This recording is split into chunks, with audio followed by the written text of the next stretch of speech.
So Marcus Smart is getting a buyout from the Wizards, which it's always seemed like to me, and I feel like we've kind of mentioned this on the show, that of the three veterans in Washington, Chris Middleton, CJ McCollum, Marcus Smart, it felt like Marcus Smart was the one that was probably going to get bought out. And it kind of has felt like that for like a couple of weeks now to me. The Lakers have now agreed to terms with Marcus Smart, a 2-year, $11 million deal. I don't know how much Smart is giving back, honestly. I haven't seen that anywhere, and I just haven't looked at it. I don't even know if it's in the system yet, to be honest, how much Smart is giving back. So what I'm interested in talking about here is what the fit is of Marcus Smart with the Los Angeles Lakers. But to do that first, I think we have to kind of talk about what Marcus Smart is at this point, right? Yeah. And I'm just going to be completely transparent and upfront. I am genuinely not sure what Marcus Smart is at this point in his career. And it's because he just hasn't really played a lot in the last 2 years. He's played 54 games out of 164 potential games in the last 2 years. And, 19 of those games this season were with Memphis. The offense was kind of a mess, frankly. I thought, he played some minutes as like a pseudo point. He played some minutes where he was like playing as like a big point forward, kind of. It was like a weird mix. And then he gets to Washington. It looks a little bit better in Washington, I think. But obviously at that point, Washington season's off the rails, not really playing for anything. He just looks a little bit healthier, frankly, than what we'd seen. It also felt like the Smart well was kind of poisoned in Memphis to some extent, where I don't know how happy, Marcus was there. It felt like to me. So you end up with this trade where Memphis sends their first round pick this year to get off the Smart money so that they can renegotiate and extend Jaren Jackson this summer. It's a deal that made sense for everybody. Obviously Memphis is incredibly disappointed with the outcome they've gotten on the Smart deal, where they traded Tyus Jones and a first round pick to get Marcus Smart, and maybe one other thing. I can't remember off the top of my head. And then they have to trade another first round pick to get off of Marcus Smart, which is not ideal. So I just look at the Marcus Smart experience over the last couple of years. And I went back and I watched some tape from what he looked like last season, yesterday, just to kind of jog my memory. I think where I'm at is defensively, it's still there. Yeah. I feel pretty good about where he's at defensively right now. I don't think he's like a defensive player of the year candidate anymore. Correct. Yeah. I frankly don't know if he ever was a defensive player of the year candidate, even if he won a defensive player of the year award.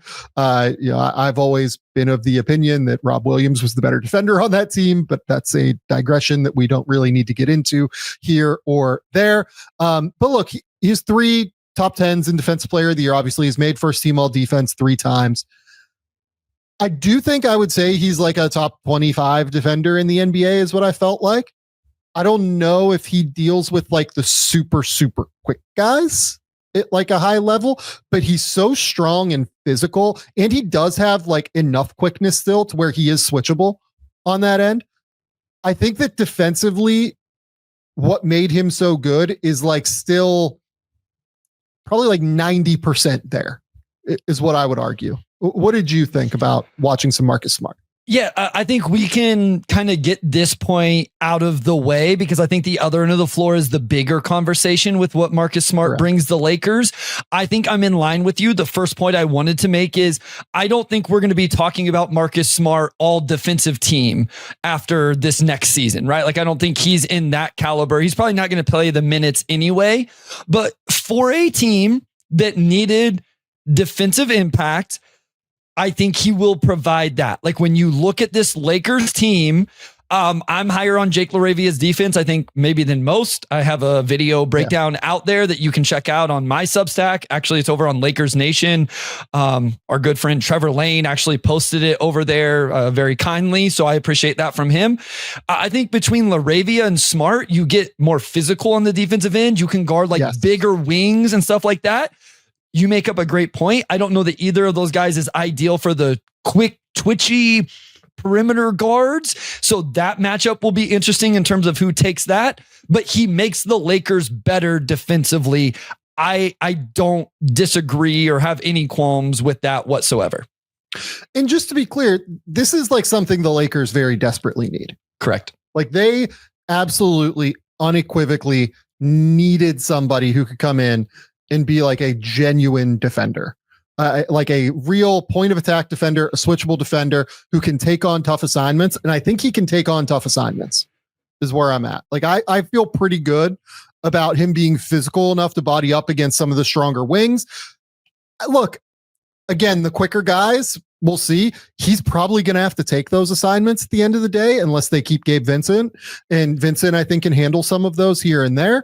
But I'm very interested to see how the Lakers kind of go about their defensive versatility, their defensive strategy, how they line up with guys. I think that this deal in general is what they need if Marcus Smart still has enough left on offense. And, you know, we'll talk about that in a minute, because you just look at what the overall, you know, sheet looks like here, right?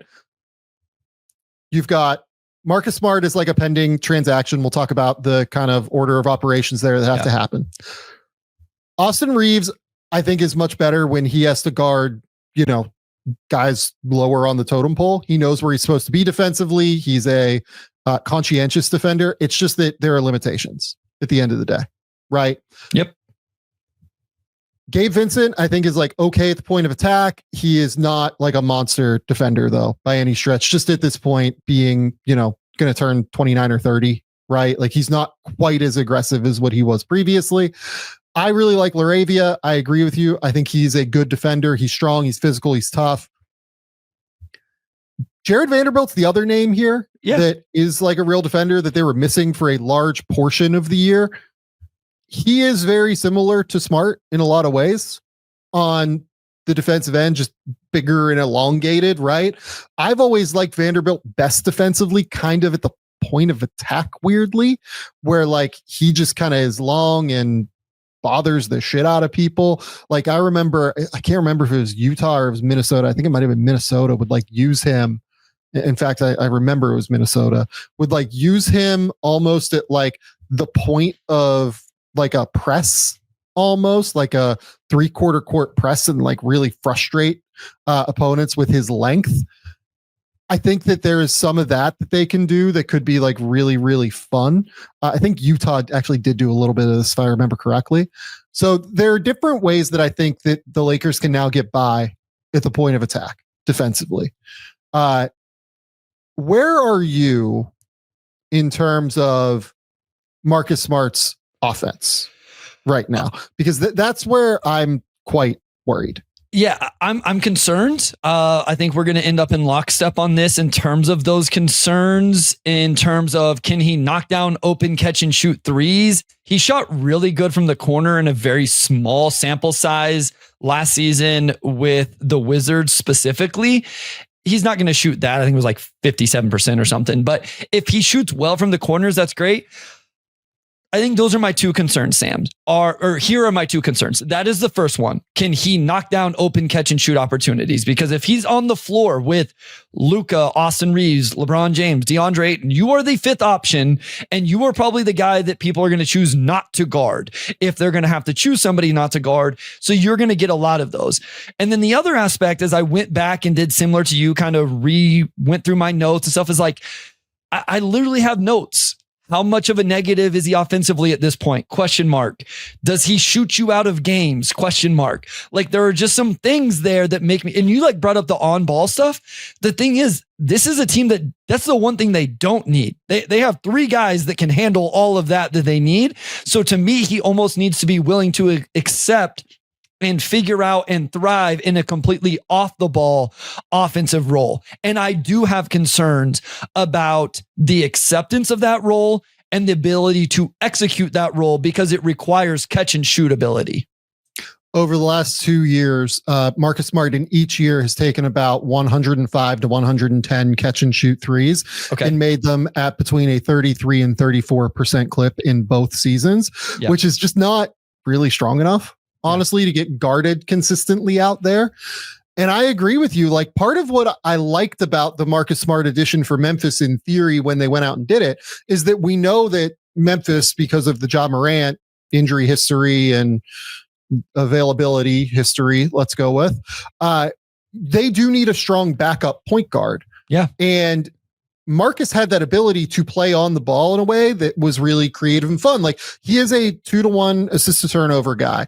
Now, I will say that some of the shot selection I think could be construed as a turnovers, sure, from time to time, but in general, like, he is a capable on-ball player. Again, the Lakers don't really need that.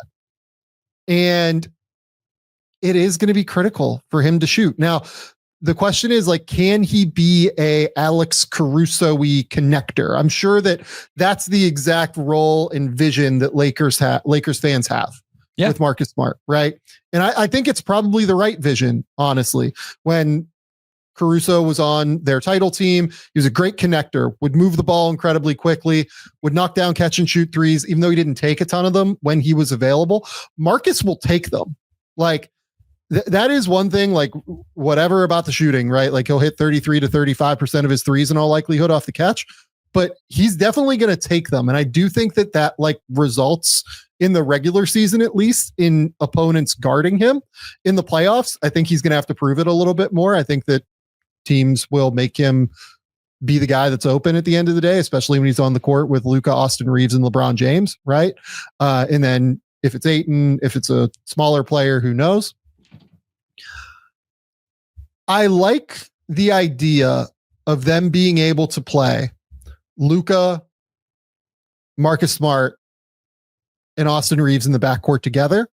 And I like the idea of them being able to stagger those three guys, in addition to LeBron as well, I should mention, and still have, like, the requisite ball handling ability and creation and creativity on the court that you need, right?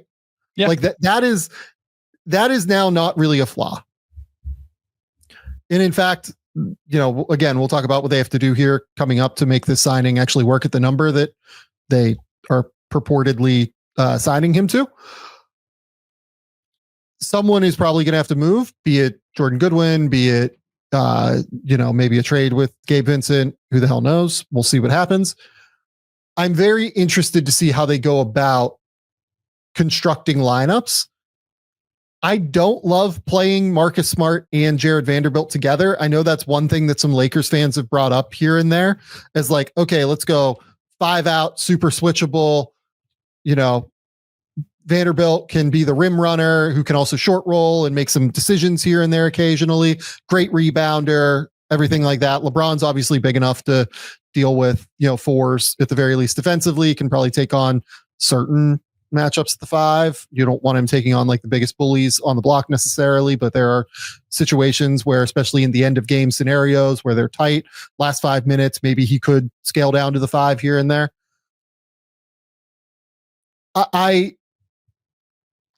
I just am very interested. Do they use Rui a little bit more consistently as, like, a small ball look?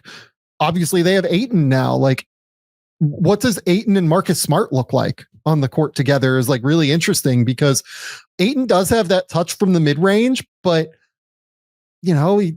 teams don't really guard him there. Like, they're actually, like, pretty good with him taking those shots as part of why he's so efficient on them. Like, if he's out there, they feel like that's much better than him rim running to the basket. It's an interesting team construction. I don't think it's a bad team construction. I think that the Marcus Smart signing is probably the best one that they could have made. Yeah. At the end of the day on the market. So I'm all for it. If I'm a Lakers fan, like, I'm all for what they've done this offseason. There are still just flaws here, and I'm interested to see how they go about combating them. Yeah. As we were talking here, I looked up the, current free agent situation, guys that are fully unsigned right now. And it's like, who am I going to go through here and say, well, man, they should have signed this guy over Marcus Smart. Like, are you throwing your hands up that they, assuming that these players would take the same deal, that they signed Marcus Smart over Chris Boucher or Trey Lyles or Gary Payton II or Precious Achua? I've seen Lakers fans bring up is Russ, but like, I think that ship has just sailed at the end of the day. So LA. here's my thing. I don't see that. Listen, Russ had a really good year last year. We have admitted that. We've talked about it. I think a little bit of that is the Jokic effect. People could argue that he could have the same thing with the Luka / LeBron James effect, right? I get it. Here's my thing. Who's the better defender, Marcus Smart or Russell Westbrook? It's Marcus Smart, right? And for what the Lakers need, like, do they need what Russ brings on the offensive end? Like, okay, if you want to tell me Russ is a better offensive player than Marcus Smart at this point in their careers, sure, throughout their entirety of their careers. But we would be having all the same offensive questions, would we not, Sam? Like, we would be rattling off the Russ floor spacing, even more exacerbated. Yeah, honestly. we would. And how much does Russ need the ball on a team that already has 3 guys that want the ball? Like, Luka, as much as we love him, like, I already have questions about those 3 in terms of, like, are all 3 of those guys going to stay happy with how much Luka's going to dominate the ball, how much LeBron dominates the ball, and then is Austin Reeves going to get the ball enough? Like, I'm not, Austin Reeves isn't going to be unhappy, but yeah, Rachel says it perfectly. So what is the name that makes me go, oh, this, like, why? Right? You know what I mean? And so I understand the health stuff, Sam, and you brought it up at the top, but outside of that, which is a real factor, it does give them some optionality and some rotational lineup optionality and versatility that JJ has to figure out, but that at least gives them some options to kick around, consider, and work through. Starting lineup for the Lakers next year for you is LeBron, Luka, Austin Reeves, probably DeAndre Ayton. Yeah. Yes. And is it Marcus Smart? Is it Rui? Is it Jake LaRavia? What are we at here? So I assume Lakers fans will, like, crush me for this. I think I would lean Marcus Smart or Jake LaRavia simply because if I'm going to bring in these defenders, I'm going to put at least one of them in the starting lineup, right? Like, why have a defender and Marcus Smart on your team? Agree. If you don't think Jake LaRavia is the type of defender that I do, you shouldn't have signed him. So I have to think that the Lakers believe he's that type of defender. I mean, I guess you could make an argument for Vanderbilt, but I mean, I think LaRavia especially, and even Smart more so than Vanderbilt, provides some floor spacing. I would start one of those 2 guys and say, hey, you're here to go guard the best player on the other team to start the first 6 minutes of the first half and the second half. And then wherever the lineups go from there, so be it. I'm not going to argue minutes, but starting games, starting second halves, I would go with one of those 2 guys, Sam. I would also go with one of those 2 guys. And for me, I think it probably would be Smart, but I am willing to kind of let LaRavia win it if he can in the preseason. I think there's a chance that, like, LaRavia's shooting and, like, defense and ball movement is really valuable.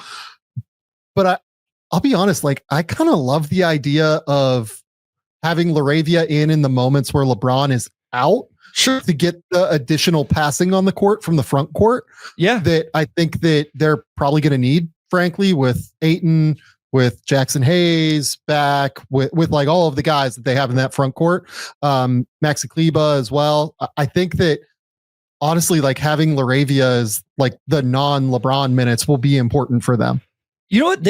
As we talk through this, they have accumulated some guys that can keep the ball moving. Like, we could see some really fun ball movement possessions between Luka, Austin Reeves, LeBron, Jake LaRavia, Marcus Smart. Like, there are ball stoppers on this team, but there are guys that can keep the ball moving as well, that could end up in some fun lineups and fun offensive possessions. Yeah. And the last thing I'll say here about the Lakers, and we can move on because we've spent a long time on the Lakers now, is this is now a deeper team than it was last year. I like what their offseason has been, to be honest with you. Like, I think they've done about as well as you can do. You go out, you now have a top, let's call it 9 of LeBron, Luka, Austin Reeves is your top 3. You have Marcus Smart, Jake LaRavia, Rui is your next three. You have DeAndre Ayton in the front court, who might be your fourth best player, might be a guy that needs to be traded by February. We'll see where it goes. We've broken down the DeAndre Ayton signing already. I think there's video up on the YouTube channel if you want to go check that out. And then that's 7. Whatever Hayes. Jackson Hayes is like a guy that might be able to play 10 minutes a night. Whatever Dalton Connect is. And I have no idea what Dalton Connect is going to be at this point. There are some things that need to get figured out there for sure. And then you do have Gabe Vincent, you have Jared Vanderbilt, you have Maxi Kleba. Like, they have 10 or 11 guys that can like actually play NBA minutes now. I'm not sitting here saying that these guys are all like positive NBA players necessarily, but they can all eat minutes at the very least. Maybe Connect excluded. We'll see where that goes. I'm not saying he can't. I'm just saying that there might be some things to figure out there. I have a feeling we will be talking about Dalton Connect on Wednesday or Thursday, whenever that recording happens.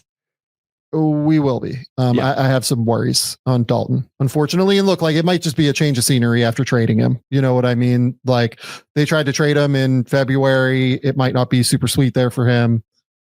It is what it is. But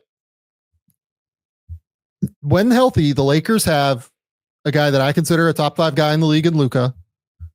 They have LeBron, who I would say is a top 15 player in the league still. They have Austin Reeves, who I'd say is like a top 40 player in the league, something like that. They have Marcus Smart, who can be a really high level defender, a real rotation player. They have DeAndre Ayton, who we'll see, right? Could be a league average starting center, could be a guy that doesn't help them. They have Rui, who's like a really good like a really, really good bench player at the end of the day. I don't love him in the starting lineup, but I really like him as a bench player. And I actually really like him with LaRavia as well, to be honest, because what Rui doesn't do as a passer, Jake, I think, actually does do in terms of ball movement and being able to play in that way. I don't know. Like, I think they're a little bit deeper than what people do. Yeah. I mean, listen, I don't know that I liked him. It'd be interesting as we talk through it. Like, if do we like them better than the other LA team that we're about to talk about? I don't think we like them better than the Thunder. We'll get into this later. Like, I don't want to spoil, August and September topics and conversations that we're going to need when the time comes. But I think what it does, at least on paper on July 20th, is it gives them a roster where it seems like guys are going to be in roles that make more sense. I love Austin Reeves, big Austin Reeves podcast. He shouldn't be guarding the other team's best player. That's not his role. That is not what it should be. I like Rui Hachimura. He shouldn't be in the starting lineup. I think, like, put him off the bench and we may be having 6 men of the year conversations because he's, scoring efficiently off the bench or something like that. Right. I'm not saying he's going to win 6 men of the year. Just saying, like, maybe he's a guy that comes up whenever you talk about those things. So I just think guys, theoretically, on paper right now, depending on what JJ Redick decides, could be in positions and roles and slotted into lineups that make more sense for what their skill sets are and what their talents are. And that has to give Lakers fans at least a little bit of excitement, especially, most importantly is what you said, though. You have a top 5 player in the league. Like, ultimately, that has to be exciting, that now you have a rotation that could make a little bit more sense. I think that center position is still the ultimate X factor in terms of you could get nothing from those guys, Sam, or like you said, you could get league average from Ayton. Jackson Hayes looks better being a 12-minute guy off the bench. You play a few minutes of small ball, and all of a sudden your center situation is a lot better than what it was last season. But it could also be a disaster. Can I throw just like one theoretical idea out there? I think the Lakers have one more second round pick to trade. I think they have one, right? I can't remember, but I think it's one. Assuming they have one second round pick to trade. Would you do Gabe Vincent in that second round pick for Kyle Anderson from Utah? Because the value there is that you get 2.3 million extra in space, because they're still not there at the number to be able to this is important. Yeah. Even with Shake Smart's deal. The Shake decision came down today, but there's still what was it? 2.3, 2.1? What is it? I forget what the number is, but it's somewhere in that ballpark, right? Yeah. Is there a world where you would do Gabe Vincent in a second or something like that to Utah for Kyle Anderson? You lose $2.3 million in terms of the salary. I think Kyle Anderson is still useful, to be honest with you. I'm not saying he's like a great player anymore, but I think he's probably like a fairly useful, bigger body who's smart, who again adds some passing and playmaking to your front court, which I think could be valuable for you. I wonder if that kind of deal helps you get to where you need to go to. Yeah, it looks like it's, yeah, okay. Folks in the comments are saying 1.2 million. 1.2, yeah. I looked up Bobby Marks. They're 3.9 below the first apron. Smart's salary starts at 5.1, 1.2. The other thing that this does is it allows you to keep Jordan Goodwin. And God, I feel like I've been saying for fucking 3 years on the show that I think Jordan Goodwin's an NBA player. So like, I think that he is an aggressive, impactful point of attack defender in a way that they could really use. I would love to keep him if I could. But yeah, that's kind of my idea is as long as they have a second round pick to trade, I think they have one left. Gabe Vincent in a second for Kyle Anderson is an interesting deal to me. Sure. I mean, I think Kyle Anderson would add to the things we're talking about here. If I was going to make a move, especially if I was trading out an asset, I might feel better if I was making a move that improved a different spot on the roster. Like give me another center to throw into the rotation. But I understand what you're going for there. I think you can kind of just do that later, to be honest. Sure. Yeah. Once you find out. Yeah. Like you can just move Kyle Anderson if you have to later on. But this gives you the money to be able to keep Jordan Goodwin, to be able to like get this deal across the line with Marcus Smart. And frankly, like I think Kyle Anderson is still useful is where I'm at. So also just real quick, their books are very interesting moving forward. Like in 26-27, Luka has the player option. Austin Reeves has a player option that he is not going to exercise, would be my guess. You have Vanderbilt on the books. DeAndre Ayton has the player option. LaRavia is on the books for 6. Like it's just, I don't want to jump ahead here, Sam, but that Lakers. Oh, the books are totally clear. Yeah. Like if they want to go out and get a max guy, like they can go get a max guy to pair with Luka long term. Yeah. So very interesting. Yeah. It's very interesting. Okay. That's my like trade idea to get the Lakers the space they need though. We'll see if that's something that happens. That's like a pure guess in terms of, hey, like this can work. Utah Jazz and the Los Angeles Lakers have a history of making deals like this. Obviously the D'Angelo Russell deal with, what was it? Vanderbilt going back and Malik Beasley going back. And then you obviously have the deal this year with Luka. The Jazz were the third team there. That's part of why I kind of like connected the Jazz there. I wonder if there could be okay, look, the Jazz can just pick up an extra second round pick here. And It's not like Vincent or Kyle Anderson are going to be a big part of their team. You can move Gabe Vincent along if you want to at some point. Feels like an interesting idea to me.